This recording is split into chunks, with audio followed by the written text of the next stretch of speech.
Assalamualaikum warahmatullahi wabarakatuh.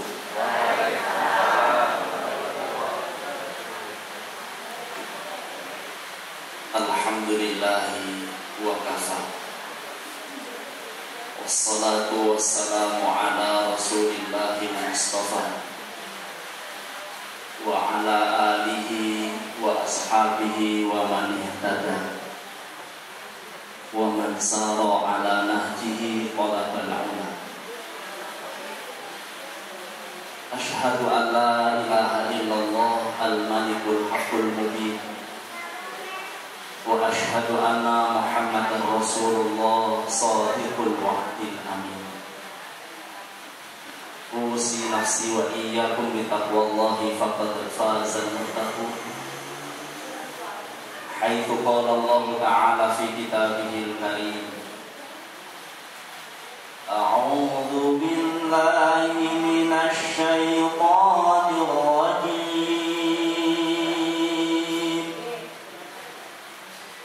Bismillahirrahmanirrahim. Ya ayyuhalladzina amanu taqullaha haqqa tuqatih wa la tamutunna illa wa antum muslimun.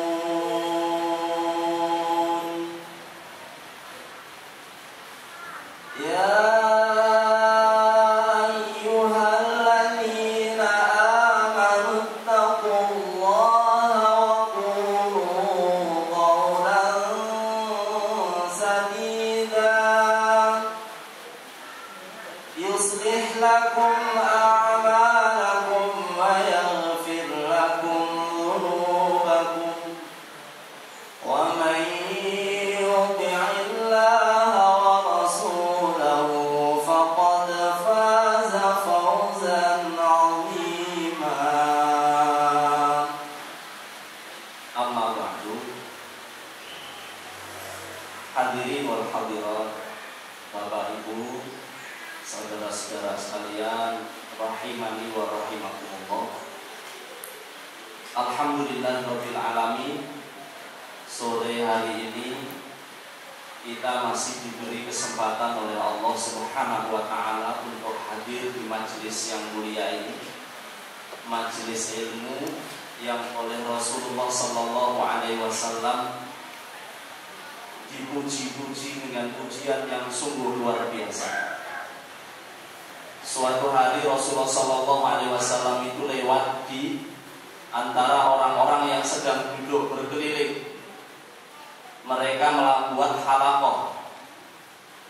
Nah, Rasulullah masuk masjid, nengok sebelah kanan ada orang yang sedang halaqah, lalu kemudian mereka memuji pada Allah Subhanahu wa taala, satu menyebut, lalu yang lain mengikuti. Subhanallah, maka yang lain mengikuti subhanallah.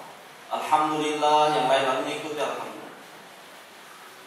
Lalu Rasulullah jalan lagi, lalu menengok di sebelah kirinya lagi ada orang yang kemudian zikir bareng-bareng. Zikir bareng-bareng.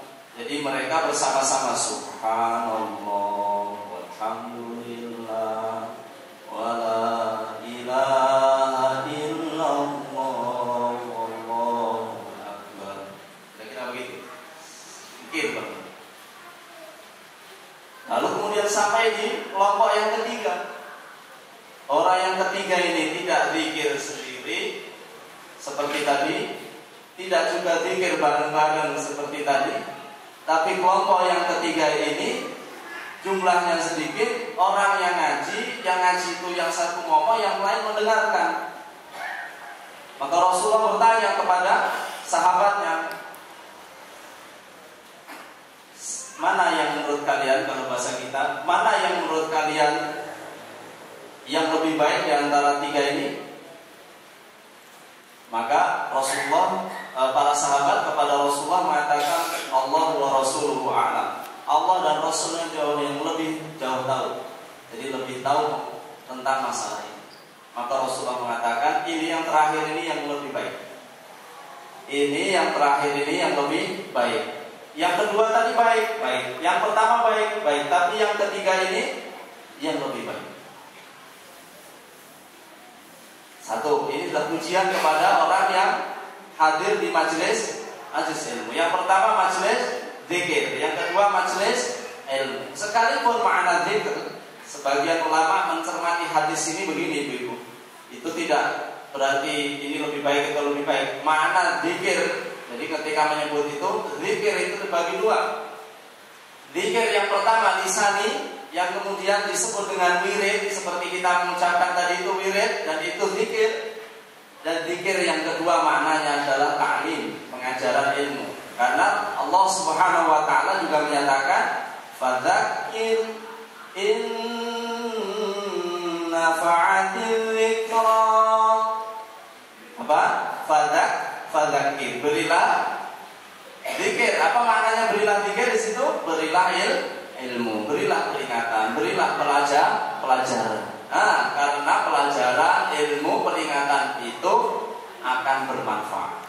Nah, jadi zikir maknanya dua. Yang satu zikir artinya wirid, yang kedua zikir sama artinya dengan ilmu. Satu pujian kepada majelis zikir. Mana sajalah itu di antara majelis zikir, yang satu modelnya, dua modelnya, atau yang ketiga, tetapi yang terbaik adalah yang ketiga. Rasulullah SAW juga memuji majelis ilmu.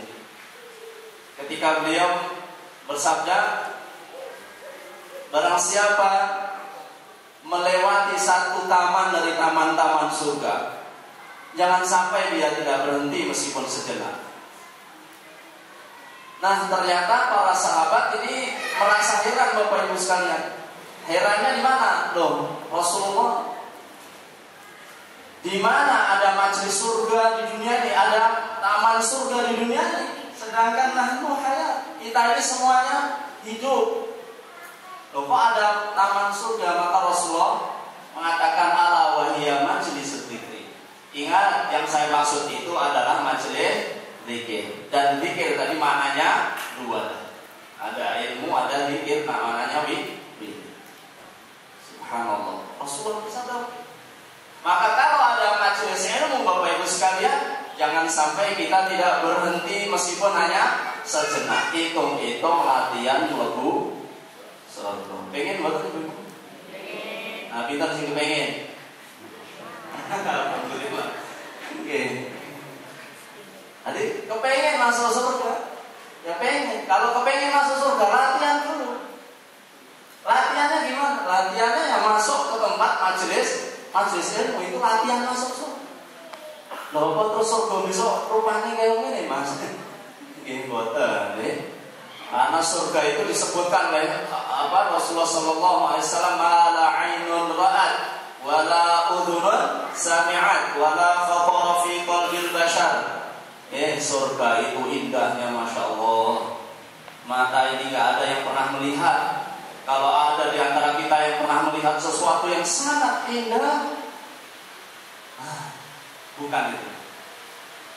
Nah, Pak Agus kemarin jalan-jalan ini, itu mesti melihat yang indah-indah. Tetapi bukan itu, surga lebih indah lagi. Bapak Ibu sekalian mesti sudah pernah lihat yang indah-indah yang di dunia ini. Apa Bu yang indah-indah di dunia ini?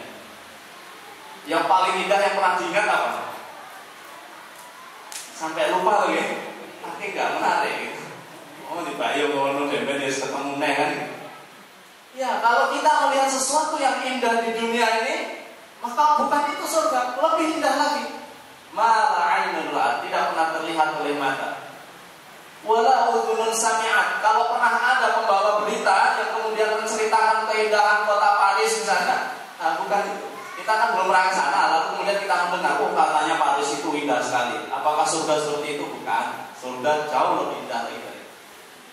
Wala khaqara fi qalbil bashar, dan juga tidak pernah terdetik di dalam hati manusia. Oh, mungkin manusia ini pernah berkhayal. Kira-kira surga ini. Tajri min tahtihal anhar. Kira-kira padha karo kali Keang. Oh, enggak, itu kalau ada kepikiran seperti itu, bukan itu surga itu. Jauh, itu belum ada indah ya. Yang indah sekalipun mungkin kita pernah lihat di gambar-gambar itu ada tanah di bawah Surga jauh lebih indah. Nah, jalan masuk surga itu diantaranya Rasulullah SAW menyebut begini, man kharaja fi talabil ilmi fahuwa fi sabilillahi hatta yarji'a. Siapa yang keluar dari rumahnya menuju majelis di situ untuk mencari ilmu, maka dia dihitung-hitung oleh Allah termasuk orang-orang yang berada di sabilillah, jalan Allah. Sampai kapan? Sampai pulang. Jadi ibu-ibu, bapak-bapak jangan pulang-pulang nanti di sini. Apa sebab ini? Jalan surga di sabilillah. Mulanya dibetah-betahnya soal ono sing ceramah apa ora wis urusan. Sampai betah di sini nek mboten nggih ceramah dhewe ngono nggih. Jadi sabilillah dihitung sabilillah hatta yarji'a, sampai dia pulang. Kalau orang berada di jalan Allah sabilillah, maka orang itu dimudahkan masuk surga. Man salaka tariqan yaltamisu fihi ilman sahalallahu lahu tariqan ilal jannah. Siapa yang keluar dan berjalan menuju ilmu, mencari ilmu, maka Allah Subhanahu wa taala akan memudahkan dia jalan masuk surga. Nah, kalau jalan masuk surga sudah dimudahkan, ya tergantung kita mau masuk atau enggak. Kalau sudah dimudahkan, dan jalan yang paling mudah masuk surga adalah jalan itu. Maka rajin-rajinlah kita ini mencari. Kenapa? Karena kalau jalannya sudah dimudahkan, nah gimana lagi? Enak sekali orang itu kalau sudah dimudahkan jalannya, kan tinggal lewati. Ini sudah di jalannya sudah dimudahkan. Kenapa dikatakan kok ilmu itu jalan mudah masuk surga? Orang yang akan masuk surga selalu disebut oleh Allah Subhanahu wa taala modal dasarnya adalah amanu wa amilus sholihat. Beriman dan beramal saleh. Gimana mau beriman kalau nggak punya ilmu? Nggak bisa. Nggak tahu yang dia iman itu siapa. Dia pengen beriman tapi nggak punya ilmu, ya nggak satu. Nggak ketemu tuh. Nah, ada kisah dulu begini Bapak Ibu sekalian. Tahun 600 tahun sebelum Masehi itu ada seorang yang cerdas sekali namanya Anaximandros di Yunani. Orang yang pintar ini mengamati segala sesuatu. Jadi kalau ketemu semua diamati dulu. Karena orang pintar. Kalau orang nggak pintar kan ketemu apa-apa itu nggak pernah diamati. Orang kalau pintar itu melihat orang diamati. Lihat tembok diamati dulu, melihat daun-daun diamati, lihat air mengalir diamati, semua burung-burung juga diamati. Dan waktu mengamati itu 40 tahun. Nah, orang kita kan tidak paten gitu. Yo, kok tidak diamati itu? Biasa nih ya wis ngono. Kita ini kan seringkali membiarkan saja beberapa kegiatan itu berlalu begitu saja tanpa pengamatan. Wis biasa nih ngono ya. Oleh kadang-kadang kita sampai nggak peka ya, saklar listrik itu kalau sudah mati itu kan karena jarang nyoba ya. Hanya biasanya yang mono kena, tapi kan suatu ketika ternyata nggak bisa kan, nggak ngamati.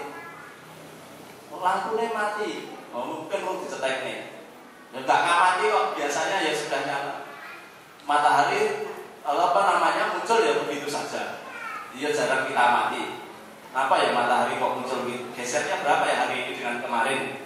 Kira-kira kita nggak jadi berangkat kerja kalau ngamati matahari terus. Tapi orang dulu ada yang mengorbankan hidupnya ya untuk mencari sesuatu ini. Apa yang dia cari nanti akan kita sebut di belakang. Dia mengamati setelah 40 tahun. Sampai 40 tahun itu orang-orang mengatakan, oh Anaximandros ini gila. Dasarnya tiba-tiba entek obate ya gitu. Kenapa? Nah karena dia tukang bengong. Kalau dilihat itu bengong. Napa nggih? Nggih, ngamati niku. Lalu setelah 40 tahun Anaximandros naik mimbar, lalu kemudian dia mengatakan kepada manusia, orang-orang semua, kalian menganggap saya gila selama 40 tahun. Saya tahu kalian menganggap saya gila. Dan gilanya Anaximandros itu menemukan sesuatu. Yang diketahui oleh Anaximandros pertama, dia katakan yang selama ini saya lakukan adalah observasi itu pengamatan. Ini ngamati delok iki lho. Yang saya dapatkan dari pengamatan ini pertama, ternyata dunia itu kok teratur. Nah, kita kan jarang mengamati keteraturan dunia ini. Kita kan sudah yakin saja bahwa dunia ini teratur, tapi kan jarang kita ngamati dunia ini teratur. Dunia kok teratur? Karena teratur pasti ada yang mengatur. Yang bisa mengatur dunia yang begini luas dan besar ini pasti dia orangnya hebat. Dan orang yang hebat itu pasti nggak butuh teman. Karena hebat nggak perlu dibaturi, cara ngaturnya itu sudah sendiri karena dia hebat. Karena nggak butuh teman pasti dia hanya satu.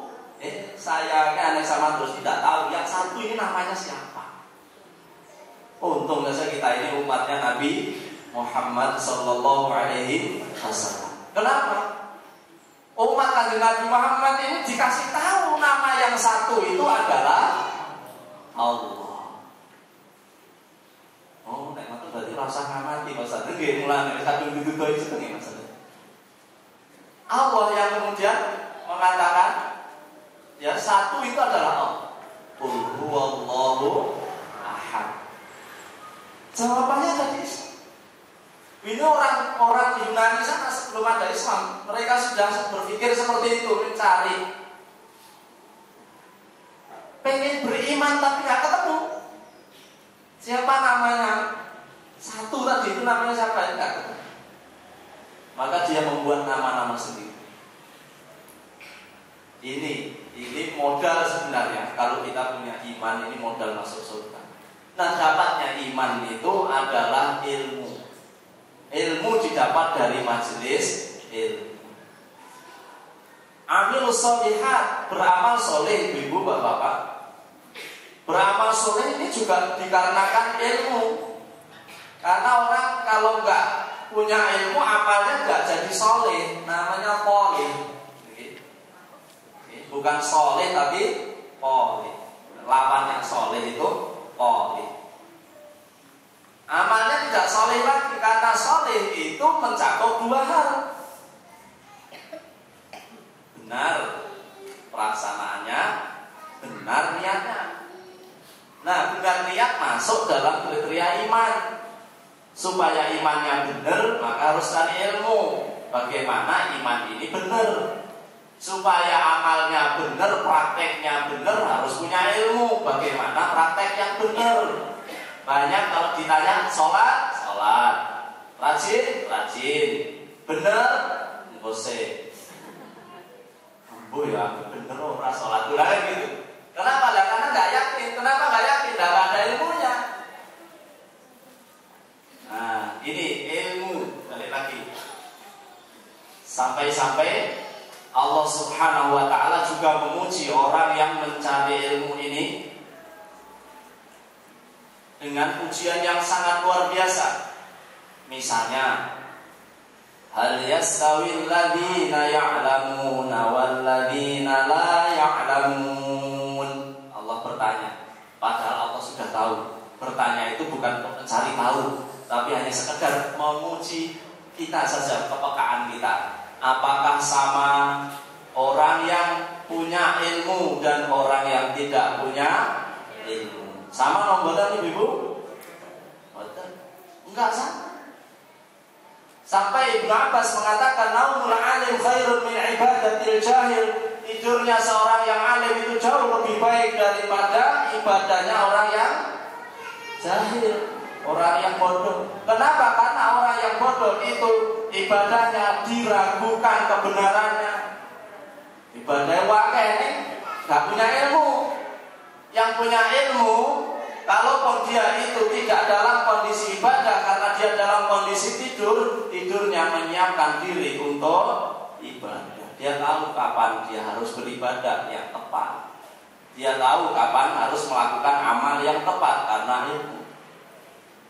Yarfa'illahu alladhina amanu minkum walladhina utul ilma darajat. Allah meninggikan derajat orang yang beriman dan berilmu beberapa derajat. Ditinggikan.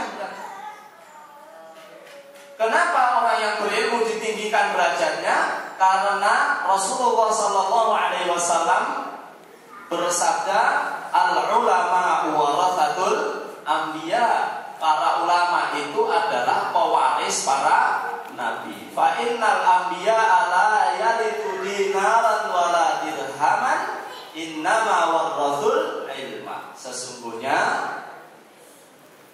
para nabi itu tidak mewariskan dinar, juga tidak mewariskan dirham, karena nabi itu tidak mewariskan sama sekali.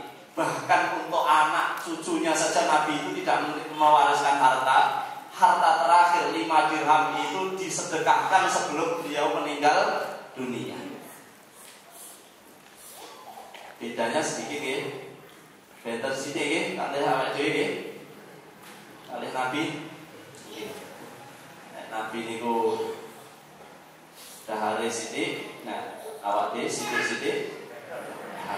Kan bedanya mesti. Kan nabi niku sithik dahar, kita sithik-sithik. Kanjeng Nabi itu sithik bubuk, nek kita sithik tambah sithik bubuk. Bedane namung sithik. Termasuk niku ngumpul ke harta untuk dunianya Nabi enggak.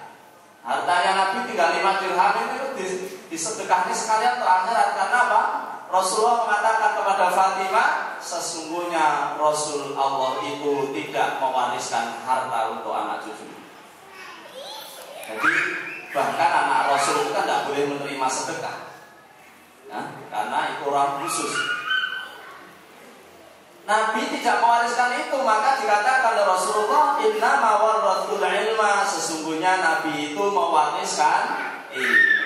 Warisan Nabi adalah ilmu. Nabi manusia yang baik apa enggak? Ada yang lebih baik dari Nabi Muhammad apa tidak? Ada? Betul. Tidak ada. Tidak ada yang lebih baik dari Nabi Muhammad. Nah sekarang ada orang yang dia adalah warisan Nabi. Berarti itu orang baik apa tidak? Baik. Nah ibu letak ngantek ya. Ini ibu kok gampang kesel nih. Letak ngantek.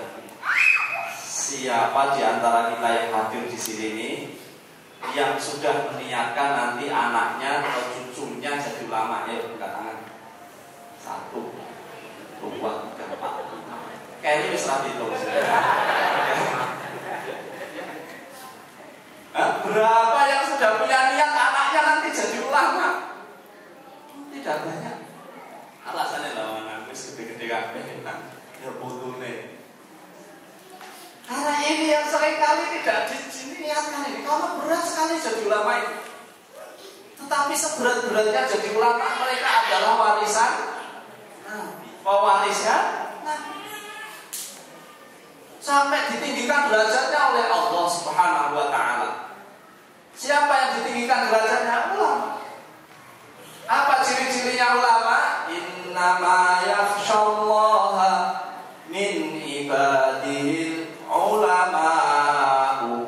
Sesungguhnya innama yakhshallaha, yang takut kepada Allah dengan sesungguh-sungguhnya itu hanyalah ulama. Ya saya ini bukan termasuk ulama, karena saya ini baru katanya. Ikutan saja. Kalau yang ulama yang sana ini baru. Jadi ulama itu takut kepada Allah. Jadi golek ciri-ciri ulama itu sederhana ini. Pokoknya jenengan ini punya takut kepada Allah dengan sesungguh-sungguhnya sudah jadi ulama ini. Pokoknya nek sekiranya ngrasani koncone, oh dia gue Gus dalam rasito. Ulama kok. Nek sajae arep napa duwe niat maksiat, aku ora wani, aku wedi mek Gusti Allah. Nah itu ulama. Ada pendidikan ulama zaman dahulu itu melalui proses begini.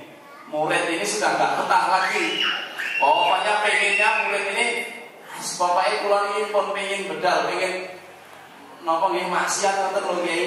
Lo katose nek ngeten-ngeten mawon katose kulon iki kok mboten gaul. Nah ini kan santri gaul. Akhirnya kalian dia ini lah sirku piye. Nek sirku lagi ngeten, kula niki kok sudah kepengin melakukan maksiat. Oh ya ora apa-apa. Oh nggih ya, mboten apa-apa. Ora apa-apa. Nek aku nggih syarat. Mungkin syaratnya apa? Pokoknya kowe iso nglakoni syarat iki ya oleh siji, golek anggon sing aman, sing dobele nek nglakoni maksiat ya aja ketok wong. Nggih niku kula percados ngoten. Iya, atur ngono. Siji wae aja sampai Gusti Allah ngerti ya. Kula-kula ya. Oh dia ngomong calon ulama ya harus gitu. Enggak boleh melakukan maksiat, nek arep nglakoni maksiat golek anggon sing Gusti Allah mboten pirsa. Saged nggih? Insyaallah. Insyaallah. Yakin to lho nek ora nggih. Agar mboten matos sangenan sing Gusti Allah mboten pirsa nggih. Nah, wis boten ngoten terus ngaten. Oh nek ngoten iki mboten saged iki. Oh ya nek ono loro iki eneng silondok pena. Oh nggih, kula tasik sik dunia to nggih, tasik semangat kula nek badhe maksiat. Oh maksiat ya semangat. Napa niki nomor kali ya nek ngono golek anggon, aja ning dhuwur lemah Gusti Allah, aja ning ngisore langite Gusti Allah golek aneh. Omong ora isin. Ning numpang nggonmu iki ngisor sing tak nggih midhek iki lho ndeke lemah milih Gusti Allah. Dhuwur sing kok nggih palingan iki nggih Gusti Allah. Terus awakmu tego-tegone nglakoni maksiat ning omahe panggonane Gusti Allah. Nggih, wonten malih pundi kita lihat panggenan sing ngoten niku? Numpak pesawat. Oh, pesawat sing candule lemah sak isone. Langite Gusti Allah, mboten ada panggenan. Nah, ini kata ulama. Jenengan kita semuanya sakit berhati-hati betul terhadap diri kita ini supaya tidak melakukan maksiat terang-terangan di hadapan Allah ini. Nah, terang-terangan di hadapan manusia mungkin tidak lah. Tapi kalau terang-terangan di hadapan Allah, hampir setiap maksiat kita ini mesti terang-terangan. Dengan beraninya dan terang-terangan, senang pula kadang-kadang melakukan itu di hadapan Allah Subhanahu wa Ta'ala. Ini ulama. Ulama warasatul anbiya, pewarisnya para nabi. Mergo ini pewarisnya nabi itu. Maka ulama ini ada jaminan. Ya, para ulama ini nanti ada jaminan. Mereka inilah yang dijamin nanti itu akan bersama dengan Rasulullah di akhirat di surga. Dan ulama ini yang kemudian Allah Subhanahu wa Ta'ala melalui hadis Rasul, Allah menyatakan di sana bahwa tanda-tanda kiamat itu sudah dekat adalah jika para ulamanya sudah diangkat. Ya, sekarang monggo dihitung perbandingan ulama mawon. 1 banding berapa? Nek anggaplah 1 banding 50 ngoten nggih, satu ulama itu memiliki jamaah atau binaan sejumlah 50 bisa. Satu tempat ada ulamanya, jamaah masjid dan rata-rata sekitar 40-an sampai 50 ya. Anggaplah di masjid itu satu ulama. Pertanyaannya, Ibu, Bapak di sekitaran kita ini sudah tercukupi apa belum satu ulama dengan 50 jamaah atau 50 jamaah satu ulama kira-kira sudah terpenuhi belum? Kurangi kata nomor sithik. Monggo, pun men lho iki men sama nek ngaku ngono. Monggo, niki kurangnya kurang banyak atau kurang sedikit? Banyak ulamanya apa banyak jamaahnya? Oh banyak jamaahnya. Nek banyak ulama yang alhamdulillah kiamat sesuai kan. Nah kalau ulamanya sedikit, nah pertanyaannya adalah jamaah ini dapat ilmu dari mana? Nah ulama itu tidak bagian ulama lagi. Nah lepon buatan bagian ulama, cagak Indonesia copot ini. Ulama ibarat itu sudah tiang cagak Indonesia, kalau cagak Indonesia mau dicabuti oleh Gusti Allah. Mati. Sudah mati sebentar lagi maka terjadilah kekacauan kehidupan ini. Sumbernya adalah yang paling nampak adalah jumlah ulama itu sangat sedikit. Kenapa sebabnya jumlah ulama sedikit? Karena yang punya cita-cita untuk menjadikan anaknya sebagai ulama itu sedikit. Bapak Ibu mau menjadi penyelamat dunia ini? Mau memperpanjang jarak kiamat? Mau Bapak Ibu? Mau. Caranya, ayo punya niat anak-anaknya dijadikan ulama. Ya, siap? Ora pati yo. Sing siap iki beberapa ya. Bu, kalau balik ini kita ora pati yakin iki. Nanti saya. Mungkin makasih nggih. Coba ini. Pengen dunia ndang rusak apa ndang rusak? Dunia pengen ndang rusak apa dereng atau ditunda? Dereng nggih. Sik tasik betah nang dunia. Oh tasik pinten tahun malih? Nggih, tasik betah nang donya. Nek tasik betah nang donya pengen donya niki ayem tentrem apa cerah bubrah? Ayo, pengen ayem donya berarti carane kudu enten sing ngayemne jamaah menungso nggih. Sing ngayemne jamaah menungso niku ulama. Pertanyaane Ibu, jenengan Bapak-bapak tasik kepengin mboten enten ulama-ulama? Pengen tambah ulama mboten? Nek pengen ulama berarti pengen mboten nek anak putune dadi ulama? Pengen, amin. Muga-muga kula lan panjenengan sami gadhahi anak putu sing dados ulama. Amin. Amin ya rapati banter sepuro. Apa kasih? Ini nek pun mboten sak diwangsuli. Wonten ya mugi-mugi Allah mengijabahi. Ya ulama ini penting. Nah coba kita ini dari dulu itu nek pengen kados sumber ilmu itu mesti ning ulama. Ora ono ning ngene bakul bakso nang golek ilmu. Maksudane ya ilmune gawe bakso, Pak. Nah ulama ini jumlahnya sedikit sekali. Karena memang majelis-majelis ilmu juga jumlahnya sedikit sekali. Dan orang-orang memandang majelis ilmu itu kalau jamaahnya banyak.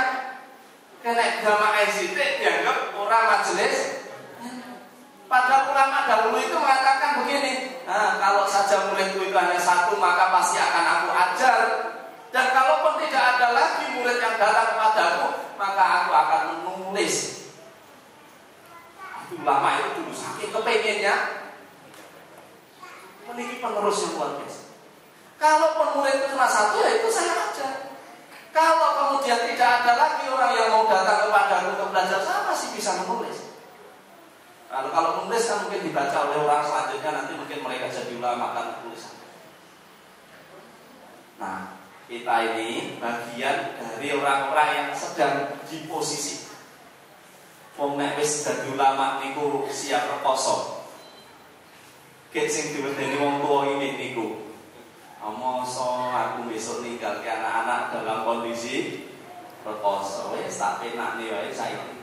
Le ora dadi ulama ora apa-apa le, sing penting dadi wong apik. Nah, pertanyaane wong sing apik niku napa, Mbak? Wong sing apik niku jenenge napa? Ulama. Lembulet malih to niki wae asline niki kan telimur to telimur. Asline iki lek anake kok putune dadi ulama iki ora pati tego. Wedi nek sengsara. Padahal yo ora mesti dadi ulama niku sengsara. Wong ulama niku ngeten kok. Berkata gini, orang-orang memandang kita ini sedih. Padahal kita ini sedih memandang orang-orang itu. Abribun. Ulama itu gitu, Pak. Berpikir ya mereka memandang kita ini sedih. Karena kita ini bagian yang susah-susah, gitu kan para ulama itu loh. Para ulama itu kan bagian yang susah-susah. Lalu itu susah pun. Wong golek ilmune mawon abot.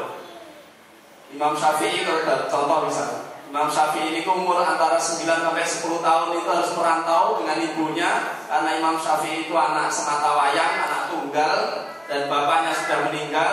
Lalu kemudian oleh ibunya itu jual rumah sak pekarangannya semuanya agar bisa pindah dari Palestina menuju Madinah. Di situ dulu ada namanya Imam Malik. Imam Malik itu kondang pun saking Palestina terus terkenal. Di Madinah ada ulama besar namanya Imam Malik. Imam Syafi'i sama ibunya dibawa ke sana. Nah, yuk kita hijrah dari sini. Nek dodolan memasak tanah nih, memasak bangunan nih wonten Palestina itu dipakai untuk perjalanan menuju Madinah. Sampai di Madinah orang iso ditukokne omahnya. Harga pun benten antara di Palestina dan Madinah harga beda. Harga desa ya kok men. Diberi kon omah desa benten ya Pak Tari. Omah kutho niki Mas, oh bagus. Omah desa omah kutho niku benten. Lemah, enten mriki waktu di Madinah boten payu ditukokne lemah akhire kontrak. Lho niki Ibu Imam Syafi'i kontrak. Imam Syafi'i belajar budal teng Masjid Nabawi teng Imam Malik. Sampai mriki teng Imam Malik, Imam Syafi'i niki nggur mati boten jamaah. Imam Malik itu kalau dia ceramah itu bisa mulai dari ba'da subuh sampai zuhur. Iya, sebut sahabat barang lho. Nek Imam Malik iki kula mboten pati gumun sing gumun iku murite. Mergo Imam Malik kan kanjeng ulama ya. Lah murite kok sebentar dijawab mau mulai ba'da subuh sampai zuhur iki lho murid jentok niku zaman biyen. Sami lagi. Sami bubar. Nah, nek Imam Malik itu sampai Imam Syafi'i itu diem aja. Wah yang lain pulang, Imam Syafi'i tidak pulang. Lalu ditanya oleh Imam Malik, aina kitabun di. Nah, riyen ini ada nih cerita riyen ini, boten sah dicocokne sama tani riyen. Riyen itu jenenge wong budal ngaji golek ilmu niku nggawa kitab. Ya benten sami kan zaman tani kok. Mulane kula atur. Dia itu nggak kitab, nggak kitab oleh membunuh kali Imam Malik. Lalu saat terjadi nggak kitab, betul nggak kitab Imam Malik Imam Syafi'i lah, ayo lah kitab bu. Ini kitab bu, diam baca. Berapa umurmu? 10 tahun. Oh nggak boleh di sini. Sini hanya untuk orang dewasa. Anak-anak nggak boleh ikut di sini. Cilik dewe batu pun sepuh-sepuh. Nah itu hebatnya zaman dulu itu ya. Orang sudah tua-tua juga tetap masih belajar mencari ilmu. Nek yang saat ini kesepuh itu kan alasannya tambah kata. Wis tuwek nih, tidak harus sinau barang. Lalu tidak pengajian barang ya apa ya paham aku ki teko ngono wis kangelan apa nek kok konon ora paham. Lha iso oleh alasan. Wis nom-nom wae kan oleh alasane. Nek yang dia ngaten sing sepuh-sepuh niku ya iso ninggalke waktu barang digolek ilmu iki. Enggak boleh. Lalu Imam Syafi'i mengatakan, saya diantar oleh ibuku dari Palestina sampai ke Madinah ini untuk mencari ilmu untuk menemui kau. Apakah kau tega mau melepaskan aku kembali lagi dalam keadaan bodoh? Wah, alasannya luar biasa. Nek cara cacah iki ya, wah alhamdulillah sekolahnya libur. Mulai esok. Nah, Imam Syafi'i begini kalau tanya, saya diantar ibuku dari Palestina ke sini untuk menemui kau mencari ilmu. Apakah kau akan melepaskan aku dalam keadaan bodoh? Pakai syair itu dia jawabnya itu. Kalau terjemahannya nggak itu. Akhirnya Imam Malik, kalau begitu kau harus menyalin atau membayar tukang salin kitab. Jadi Imam Malik itu kan kitabnya Muwatta itu nggih sak menten. Lebih tebal dikit. Saat neten iki, riyen niku kan kayak nyalin, ditulis ulang. Mergo mboten nenten fotokopi kata sakniki. Dadi nek pengen dari kitab niku nyodone golek tukang nyalin, niku kira-kira 3-4 hari kok tampung. Jadi kitab aslinya terus disalin dengan kertas itu ditulis ulang. Lah Imam Syafi'i kan bayar niku. Lah Imam Syafi'i ini fakir. Aku ki wong miskin, aku ya ora ndek duit iki ngono kuwi. Ala bingung lah Imam Malik piye iki bocah iki. Ijek cilik ket fakir pisan ning niate golek ilmu ketoke tenanan. Ya sudah, kalau begitu apa yang bisa kamu lakukan?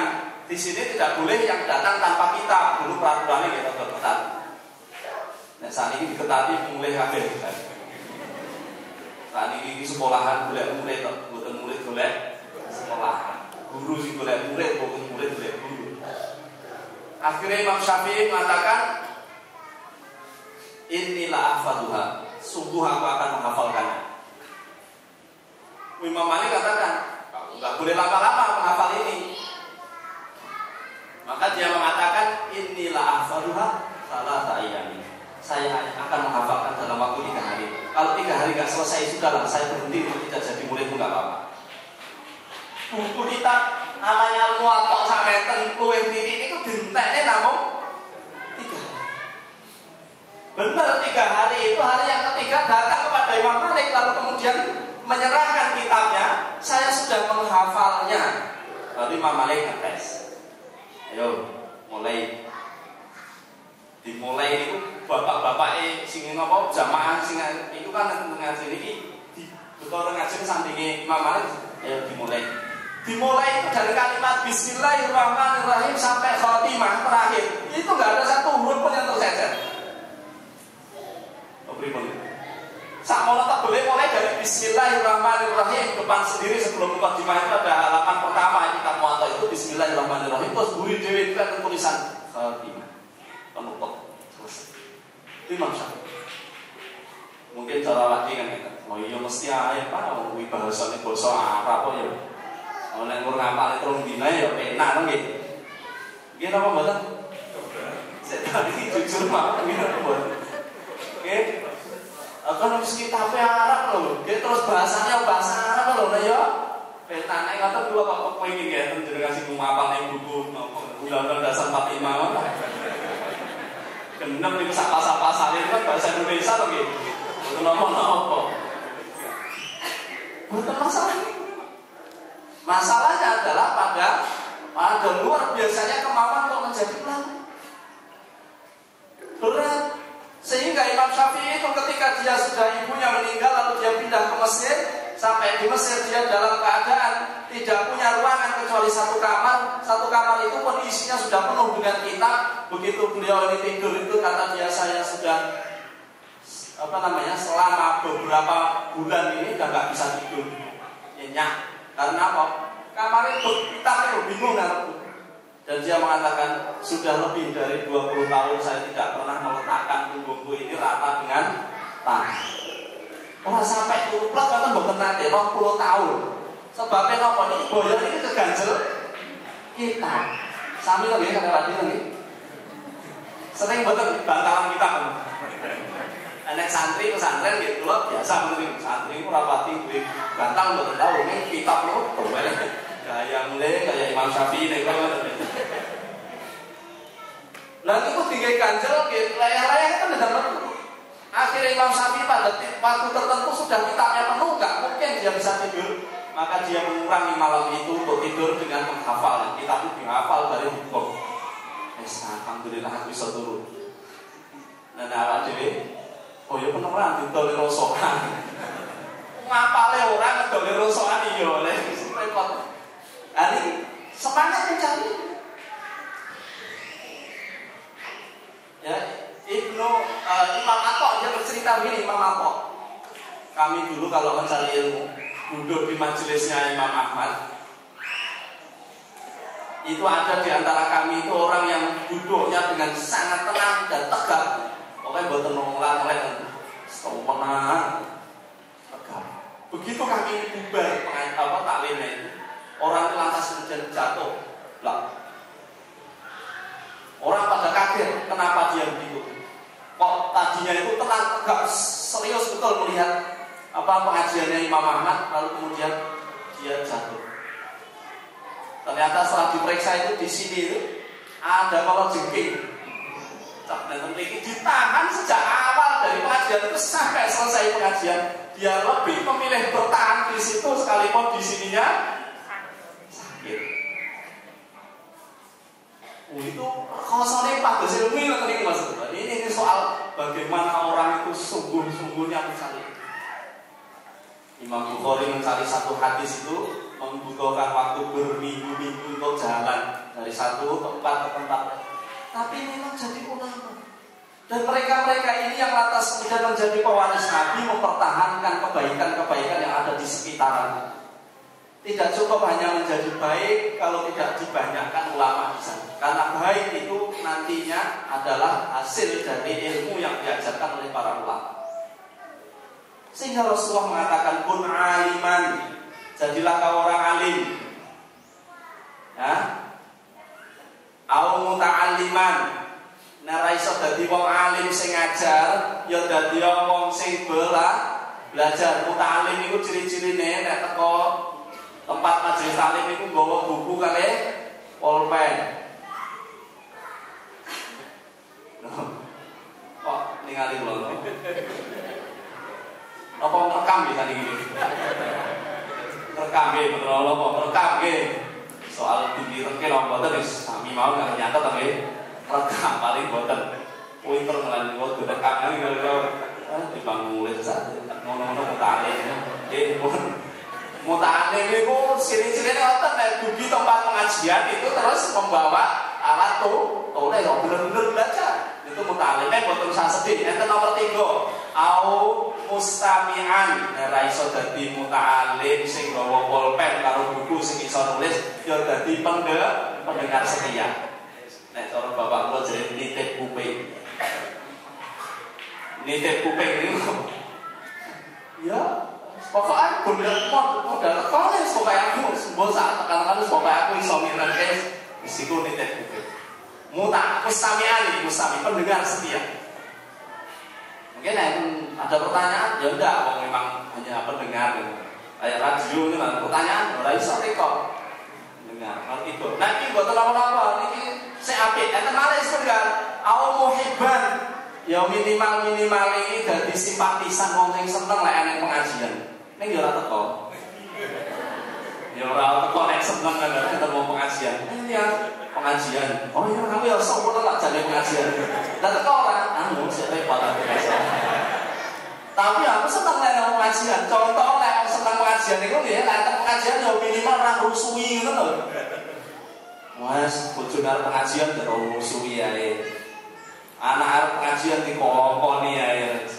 Terus banyak itu jenenge rusuhi boten mungkin. Atau memang dia menyediakan fasilitas untuk itu. Ayo benar. Fasilitasnya siapkan apa yang diperlukan untuk pengajian. Nah itu muhibban itu 4. Jadi aliman itu yang ngajar. Kalau nggak bisa jadi yang ngajar yang belajar, nggak bisa jadi yang belajar ya jadilah pendengar saja. Pendengar ini yang panggolnya untuk pinggir-pinggir buri-buri untuk apa-apa. Berarti yang penting. Ini buat nyindir loh ini kan terus kosong ini malah takut pengajian lo disindir ya. Buatan ini buatan nyindir namun ya itu kenyataan ini buatan. Ini pengiran dari akhir ngatur ini. Pokoknya ngatur lah. Nanti mustami'an atau muhibban simpatisan. Pokoknya simpati kalau ada orang mengaji. Pokoknya ini bocah taklim, bocah ngaji, wah senang. Malah kalau ditanya ini artinya di ngajian, gue sanggup burung, dereng malah tak sama dia terus seneng. Aku rasa sampai itu nitip duit aja dokter akhirat, mau dia sakit. Loh iya, karena memang itu bagian dari orang yang senang terhadap majelis ilmu, senang saja. Wala takun khomisan, jangan jadi yang kelima. Fatuhlik, maka kamu akan hancur binasa kalau jadi yang kelima. Yang kelima itu apa? Alim yora. Pelajar muta'alim ya ora, mustami' ya ora, muhibban apa simpatisan ya ora, pokoke berblas sapa bapak iki. Ane iki jenenge wong sing ora kabeh. Nek ora kabeh niku wis cilaka, dari sedawuh Rasul ini cilaka. Karena apa? Ndak ada kebaikan bagi dia. Ikut turut partisipasi ada. Jadi pendengar setia ya enggak. Apa nek jadi pelajar yang memang dia benar-benar tekun belajar ya enggak. Apalagi jadi alim enggak sama sekali. Tidak ada tempat bagi orang seperti itu, kata Rasulullah. Maka inilah kemudian Rasulullah SAW menyatakan bahwa anta ma'aman ahbab. Kau besok awakmu iki nang akhirat iki arep melu karo wong sing tak senengi. Ya Anas bin Malik kalau cerita senang banget sejak saya mendengar hadis itu.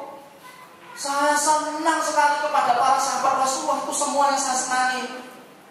Meskipun aku amalanku ini tidak seperti mereka, saya ingin masuk surga bersama mereka. Semua mau nih foto ini. Jenengan pun seneng mawon kali Rasulullah lan mlebu surga kali Rasulullah.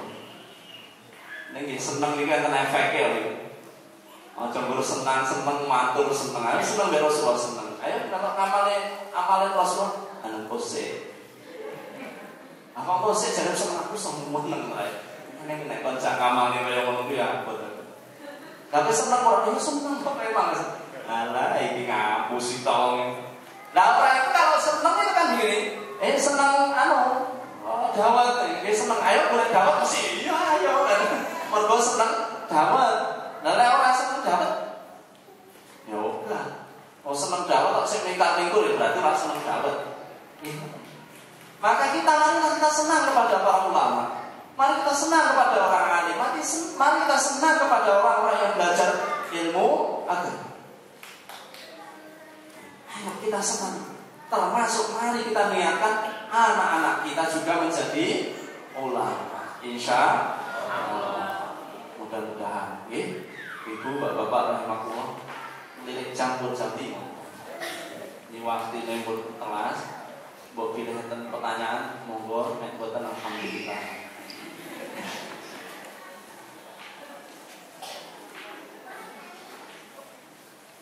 Wonten Ibu? Pas ya? Ini oleh pelajaran tentang ilmu gadget ini sinjik betul alat tulis ya? Terus alat tulis terus dicatat ya, hasil pertanyaan nopo terus dicatat. Nah, ini penting. Soalnya nopo itu tertib belajar. Boten usah khawatir rugi. Aku yang nulis ini sahabat kita. Oh, tulisannya salah-salah ya, ben. Nulis insyaallah menghilangkan kepikunan itu. Beneran nek kepengin boten pikun belajar nulis malah. Nulis itu menghilangkan kepikunan. Apa malah sing nom-nom itu pun ngantos berpikir pikun sak durung wayahe. Nah niku nulis. Niki tulis monggo. Taklim dipersering monggo. Ini jalan kita menuju surga. Jalan menuju surga kita taklim. Belajar. Dengan taklim kita sudah membudayakan majelis ilmu. Kalau kita membudayakan majelis ilmu, dimungkinkan di situ akan tumbuh banyak ulama. Kalau banyak ulama tumbuh di sana, nanti insya Allah dunia ini akan tentram, ayem, tentram. Kalau dunia ini sudah tenang, ayem, tentram, insya Allah keberkahan hidup kita ada di situ. Dan jalannya adalah mari kita senang kepada majelis ilmu, senang kepada ulama, senang kepada orang-orang yang berada di jalan ilmu itu. Insya Allah dengan jalan itulah kebaikan kita akan banyak.